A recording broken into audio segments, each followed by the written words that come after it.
Let's find slope today. And in order to find slope between 2 points, we're going to start by writing down our formula, which is m equals to the change in y over the change in x. And how do we find the change in y over the change in x? We just subtract. Say y minus y over x minus x. That's all we need to do. And when we find the slope, we'll just set up that fraction, the change in y over the change in x. Now, you'll notice what I did. I went ahead and gave us a couple of points right here at -3, 0, and 2, 4. And -3 is the x, 0 is the y, 2 is the x, and 4 is the y. And you can see that I went ahead and placed them directly into our table. Now, when we find our slope, we are going to be subtracting the y's and subtracting the x's. And all that simply means is that we're finding the distance between the x's. So the distance between -3 and 2 is from -3 to +2 is a total distance of 5, or we can just subtract it. We can say -3 minus 2. What is -3 minus 2? -3 minus 2 is -5. Okay. And then what we can do is we can come over to the y's. We can do the same thing. We can find the distance from 0 to 4, which is a distance of 4, or we can subtract them. 0 minus 4. 0 minus 4 is -4, and I could put a -4 here. Now notice, okay, this is a really important part.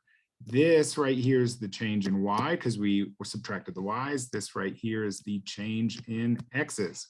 So now we have to put them into place. So we say the change in y, which is -4, over the change in x, which is -5. And what we do is we do negative divided by negative, which is a positive. So a positive 4 over 5. Now, can we check our answer? Of course we can.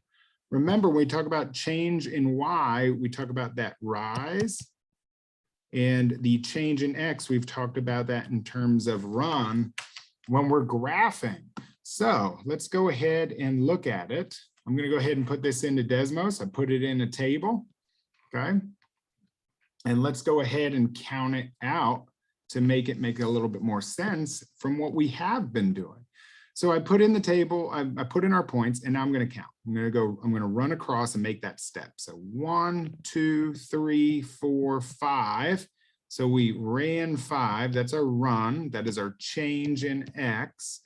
That's from subtracting. And then what we're going to do is we're going to count up, which is going to be 1, 2, 3, 4. Notice the scale is a little bit different.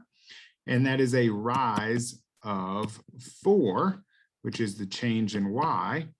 And what we can do is we can remember the formula for slope is change in y over the change in x. And that is simply saying 4 over 5. So the slope is 4/5.